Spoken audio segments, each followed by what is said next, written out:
Good morning, Gemar Chatima Tova. Let's say that. Gemar Chatima Tova. Which means may you have a final and complete, not just inscription, but sealing in the book of life. And we say that on Yom Kippur so that we are guaranteed, with God's help, another year of life and health and well-being. And that's what we pray for. So we're going to begin our Yom Kippur morning service with a prayer to the one who hears the prayers of all creation. We enter now the gates of your sanctuary, O Lord, with thankfulness, with praise. In the beauty of holiness, we acknowledge and bless the source of our being. For the source of creation is loving kindness and truth, eternal oneness, infinite power, incomparable, incomprehensible potential, governing in wisdom, in strength and harmony and splendor. The multiplicity of creation exists within the oneness of the Creator. Day and night, light and dark, mountains and valleys, highs and lows, summer and winter, warmth and cold, land, sea, calm and restlessness, the soul and the spirit of every living thing. So let us move together on this Yom Kippur to enter into the holy space of prayer, of our pure essence, and with song and joy, we approach the Holy One's wondrous presence. Let's rise and join in a beautiful song of brotherhood and sisterhood. Hine ma tov u'manayim.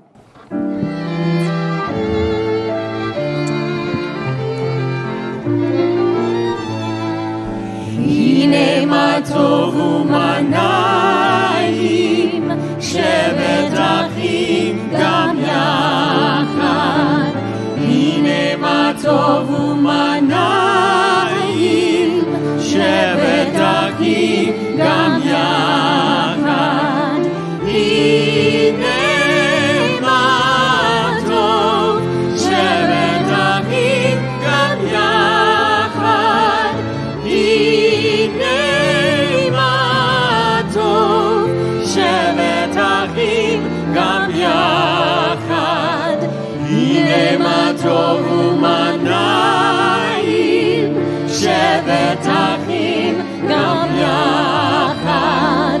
Hine ma tov u'manayim, shevet achim gam yachad. Hine ma tov u'manayim, shevet achim gam yachad. Hine ma tov u'manayim, shevet achim gam yachad. Hine ma tov, la la la la la la la la la la. Hine ma tov, la la la la la la la la la la. Hine ma tov u'manayim, shevet achim gam yachad. Hine ma tov u'manayim, shevet achim gam yachad. Please be seated, everyone. And I'll ask you to please read this opening prayer, repeating it with me. For all these we offer praise. For all these we offer praise. For the ability to tell light from dark. For the ability to tell light from dark. Right from wrong. Right from wrong. For creating us in your image. For creating us in your image. For the gift of freedom. For the gift of freedom. For the privilege of being Jewish. For the privilege of being Jewish. For the ability to see. For the ability to see. For the garments that clothe us. For the garments that clothe us. For the yearning of slaves to be free. For the yearning of slaves to be free. For the power to stand up under our burdens. For the power to stand up under our burdens. For the orderly universe. For the order of the universe. Which we must protect. Which we must protect. For providing our daily needs. For providing our daily needs. For guidance to do the right. For guidance to do the right. For endowing our people with strength. For endowing our people with strength. For crowning Israel with glory. For crowning Israel with glory. For giving power to the weak. For giving power to the weak. For the privilege of awakening to a new day. For the privilege of awakening to a new day. Avinu Malkeinu. Avinu Malkeinu. Our Creator. Our Creator. who comforts all children who comforts all children and makes them brothers and sisters. and makes them brothers and sisters. As the world is reborn As the world is reborn in the individual human being. in the individual human being. Chatzi Kaddish. Yitgadol,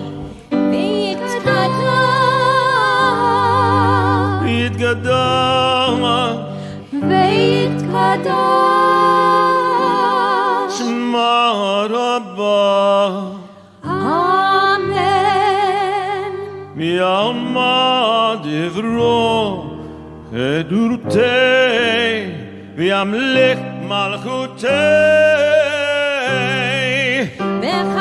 בחייכם וביומכם וחיי כל בית ישראל בהגנה ובזמן ריב. Ve'imro, אמן. יהי שם לברך לעולם ולעד ביומיה יתברך. Yitbarach, V'yishtabach, V'yitbarar, V'yitromam, V'yitnaseh, V'yitadar, V'yidaleh, V'yitadar, Shemed Kedusha. בריחו לעילה ולעילה עם כל ברכתה ושרתה תושבחתה ונחמתה דמירה מיד למען. Ve'imro,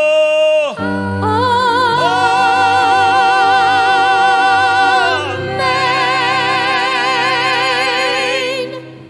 With the rising of the sun and when it sets, we turn to praise our Creator morning and evening with the words of praise. Please rise as we join in chanting Baruch Hu. Let's join together.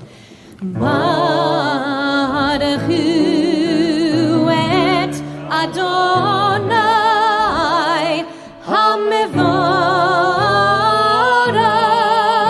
Baruch Adonai hamevorach le'olam va'ed. Baruch Adonai hamevorach le'olam va'ed. Amen. We read together in unison the translation of the Baruch Hu. Please join me. Praise the Lord, source of all blessing. Praise be the Lord, source of all blessing forever. Please be seated, everyone. Yom Kippur is about different levels of forgiveness. We have mechila, slicha, kapara. Mechila means to cover over. Mechila means to offer an apology from the heart, to be mochel, and to offer that forgiveness to someone who seeks to right a wrong. And the highest level of forgiveness is the one that deals with kapara, atonement, making a reconciliation through a series of actions to make things right. And it all initiates with the silicha, the acknowledgement that maybe we've hurt someone, maybe we've done something wrong that we have to reflect on, that we have to correct. And that silicha is the basis of the initiation of this process. And there's a beautiful composition called Salach Lanu, Forgive Us, Adonai, our Creator, for we've gone astray. And this is an original composition by our music director and composer, Sharon Farber, of Salach Lanu, Forgive Us, Adonai.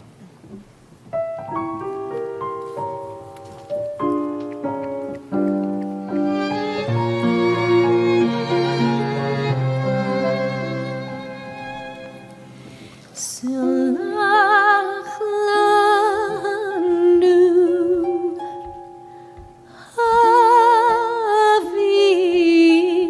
Avinu.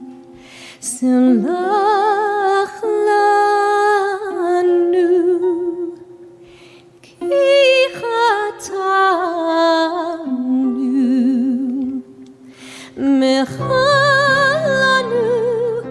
Mechalanu ki chatanu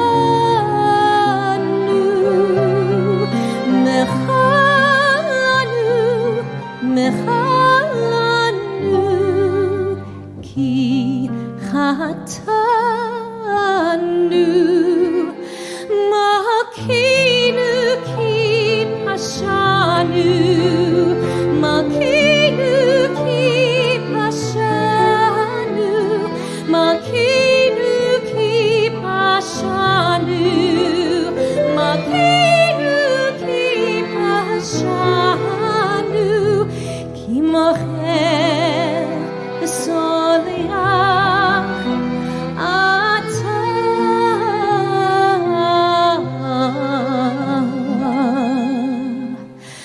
Forgive us, Adonai, for we have lost our way. Forgive us, Adonai, for we have gone astray.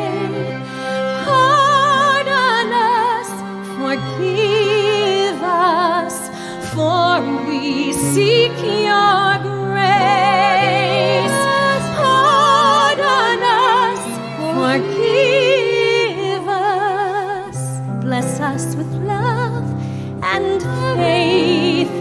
Makenu ki pashanu, Makenu ki pashanu, Makenu ki pashanu, Makenu ki pashanu. Praised are you, Adonai, oh merciful, our God, oh Adonai Eloheinu, for we have gone astray.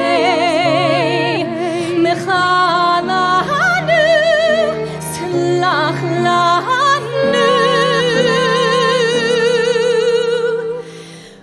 for we have lost our way.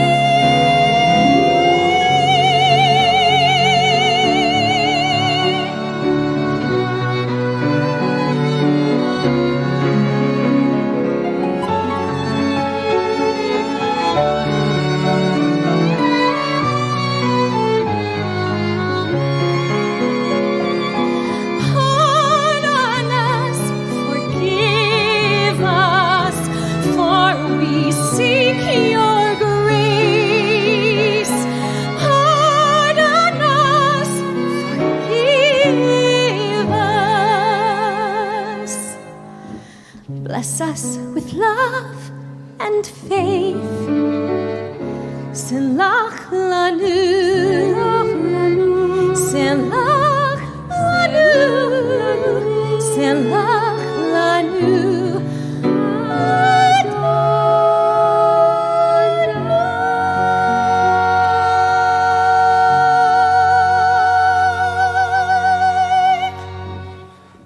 Salach lanu. Please rise as we join in chanting the Shema, the watchword of our faith. Shema Yisrael, Adonai Eloheinu, Adonai Echad. Baruch Shem Kevod, Shem Kevod Malachuto, Le'olam Va'ed. We read in unison, Hear, O Israel, the Lord our God, the Lord is one. Praise be God's glorious reign forever and ever. Please be seated, everyone. And those who know it, join me in the Ve'ahavta in Hebrew. Ve'ahavta et Adonai Elohecha b'chol levavcha u'v'chol nafshecha u'v'chol meodecha. V'hayu hadvarim ha'ele asher anochi mitzavcha hayom al levavecha v'shinantam levanecha v'dibarta bam B'shivtecha beveitecha, uvlechtecha vaderech, uvshochbecha uvekumecha, ukshartam leot al yadecha, v'hayu letotafot bein einecha, uchtaftam al mezuzot beitecha uvish arecha. Please join me as we read You Shall Love in unison in English, the translation. You shall love Adonai, your Creator, with all your passions, with every fiber of your being, with all that you possess. Let these words by which I join myself to you today enter your heart. Pattern your days on them, that your children witness in you God's presence. Make your life a channel for God's holiness, both in your stillness and in your movement. Renew these words each morning and each evening. Bind them as a sign on your arm and head, as symbols and acts and thoughts consecrated to me. Write them in mezuzot at the entrance to your home as a sign that all people may discover me as they enter into your home and your life.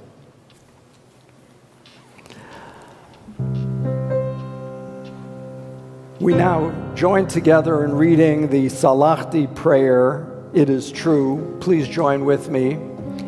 It is true we cause pain to ourselves and others. Still the God of mercy says, forgiven. Please join me. Silence the inner voice that always condemns myself and others.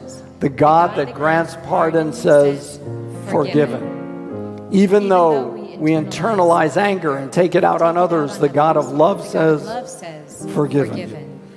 Heal our wounds, transform all our suffering to healing. The God of purification says, forgiven. Even if I feel unclean and undeserving, the God of beauty says, forgiven. Grace us with a strong center of faith and harmony. The God of beauty says, forgiven. Even though I stray from my pure essence and path of righteousness, the God of kindness says, forgiven. Hear our voices, answer our prayers. The God of limitless potential says, forgiven. Even though our world contains so many out-of-balance forces, the God of creation declares, forgiven. Cleanse all our blemishes, clarify all our dark places. The God of salvation says, forgiven. Om Nanke Yetzer Sochei Banu Bekle Hatzde Rob Tzedek Vaneinu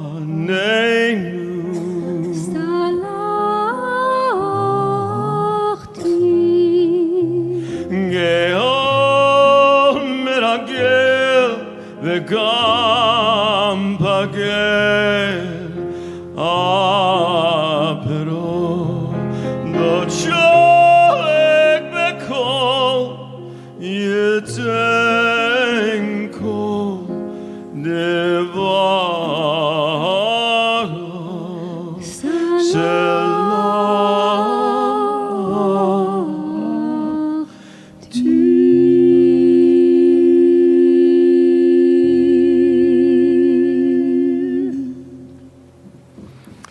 I'd like to call Joe Buchanan up to the bima, and Beverly Todd, please come up. Right now, our service continues with the chanting of Mi Chamocha.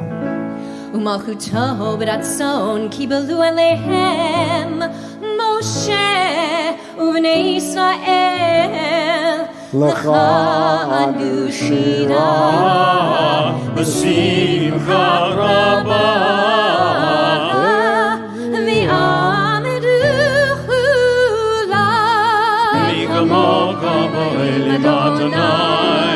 מי כמוך נתן הקודש נורא תהילות עושה פלא מלכותך נעו בניך בוקעי הים לפני משה זה אלי הנביא אמרו אדוני סילו לעולם ועד כי פדרנו את יעקב טוב, וגאלו מיד חזק ממנו. ברוך אתה אדוני, גאל ישראל.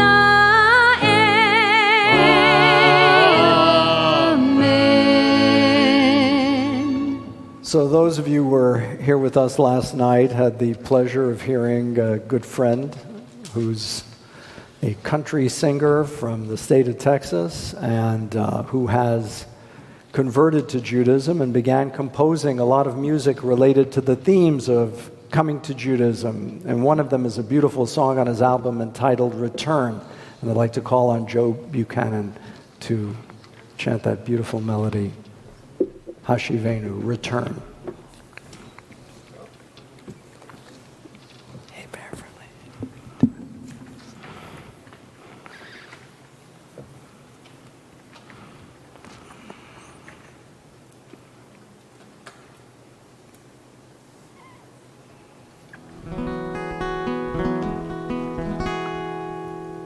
Well, I will take a long look at me and think about what it is that I see. Have I been good? Woe to you. Did I do all that I said I'd do? Remembering the words that I've used, thinking about the times that I was rude. Well, if I am thankful for this gift, let me say it with deeds, not just lips. It's gonna be a brave new year, starting right now, right here. I will be strong and stand up tall, reach out for others, so when they fall, and I will rejoice in my faith. Remember that love is why we're made, and be the very best that I can be for the world and for me. 'Cause every day we live our lives, but some days we let ourselves slide and we forget our way. Thankfully it's not too late. Avinu Malkeinu, Chonenu Banenu. I may have done wrong at times, I know. Through my actions I will show. It's gonna be a brave new year, starting right now, right here. I will be strong and stand up tall, and reach out for others, so when they fall, well, I will rejoice in my faith. Remember that love is why we're made, be the very best that I can be for the world and for me. Yeah, Teshuvah, Teshuvah, return,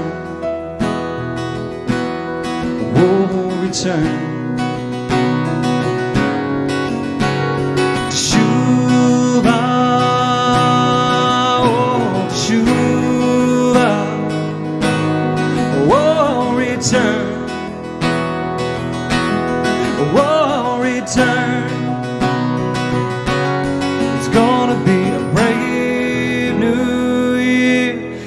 Starting right now, right here, I will be strong and stand up tall, and reach out for others, oh, when they fall, well, I will rejoice in my faith. Remember that love is why we're made, be the very best that I can be for the world and for me. Yeah, Teshuvah, Teshuvah, return, oh, return.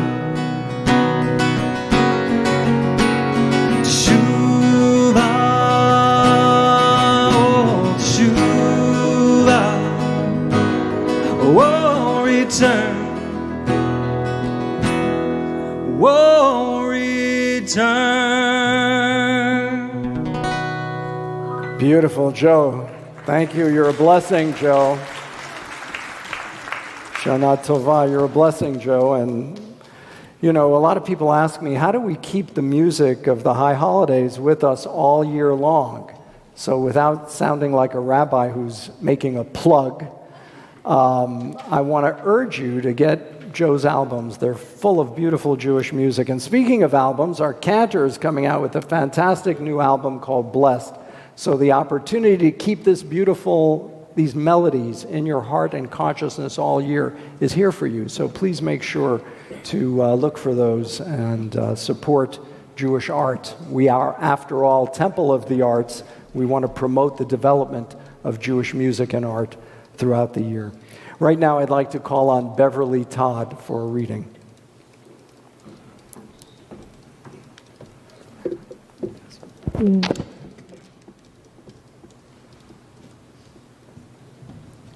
Good morning.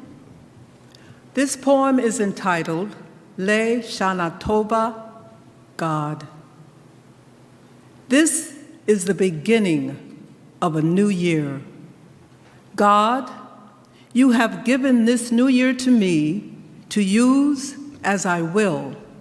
I can waste it or use it well. I can make it a new year to be remembered for its joy, its beauty, its worthwhile achievements, or it can be a year filled with pettiness. What I do this coming year is important because I am investing a year of my life during its course. When next year comes, this year will be gone forever. I want the year to be a gain, not a loss, good, not evil, a success, not failure. Here is a new year, and here I am. God will not expect more of me than I am capable of giving, but I must live up to my best. There will be beauty during this coming year, and I don't want to miss it. There will be cries of people in distress, and I want to hear and answer and do all in my power to respond to these cries. There will be moments of temptation, but I must not yield. There will be opportunity to do good deeds, and I must be ready. When the end of this year comes, I want to be able to look back without regret.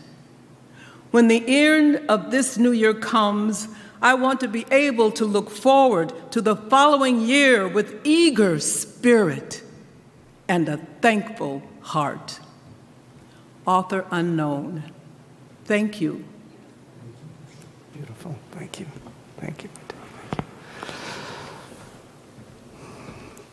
Our service for Shacharit for the morning of Yom Kippur continues. I'm going to make an announcement that our children's program begins in the Founders Room, in the Gussman Founders Room outside as you walk out on the right. So if there are any parents with children, that's where they'll be gathering at this time.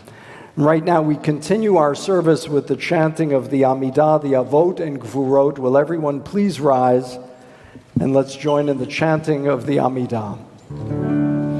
Baruch atah Adonai Eloheinu v'Elohei Avotenu v'Imotenu Elohei Avraham Elohei Yitzchak v'Elohei Yaakov Elohei Sarah Elohei Rivka Elohei Leah v'Elohei Rachel Ha'el HaGadol Hagibor HaNorah El Elyon Gomel Chasadim Tovim V'Koneh HaKol V'Zocher Chastei Avot V'Imaot U'Mevi Geola Livnei V'neihem Liman Shemo Ve'ahava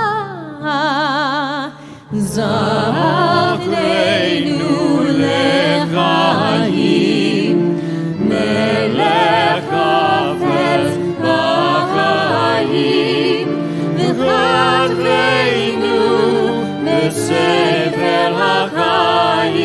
למענך אלוהים חיים. מלך עוזר ומשיח ומגן, ברוך אתה אדוני, מגן אברהם ועזרת שרה. Repeating with me, remember us to life. Remember us to life, O God who delights in life, O God who delights in life, and inscribe us in the book of life. inscribe us in the book of life, For your sake, for your sake, O God of life. O God of life. אתה גיבור לעולם אדוני, מחיי מתים אתה רב להושיע. מחיי חיים בחסד, מחיי מתים ברחמים רבים, סומך נופלים ונופך עולים, ומתיר אסורים, ומקיים אמונתו לשני עפר. מי כמוך בגבורות ומי דומה, מלך ומדומה חיי ומצמיח ישוע. מי כמוך אב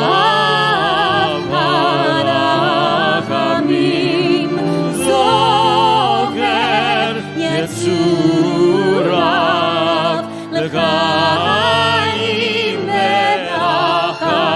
ורחמים, ונאמן אתה להחיות מתים. ברוך אתה אדוני מחיי המתים.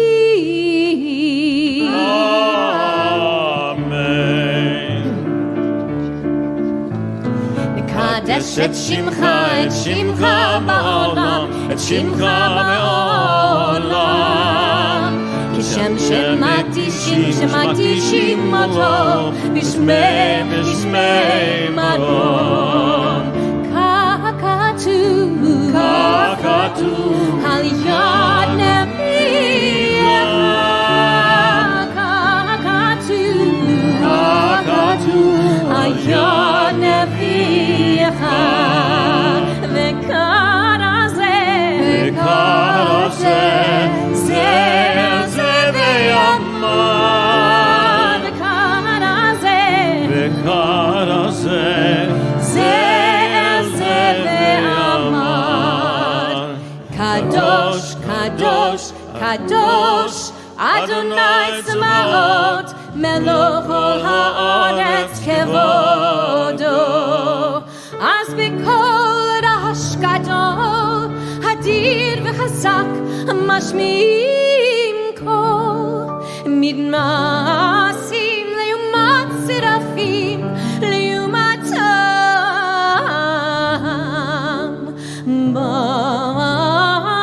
ברוך יאמרו, ברוך כבוד אדוני ממקומו. תתגדל ותתקדש, תתגדל ותתקדש, בתוך ירושלים, ירושלים עירך. לדור ודור, לדור ודור, לדור ודור, לדור ודור, ונצח נצחים. לדור ודור, לדור ודור, לדור ודור, לדור ודור, ונצח נצחים. ועינינו תראנה מלכותך, וחבר העמוד בשירי יוזך. על ידי דוד, על ידי דוד, משיח צדקך. על ידי דוד, על ידי דוד, משיח צדקך. You know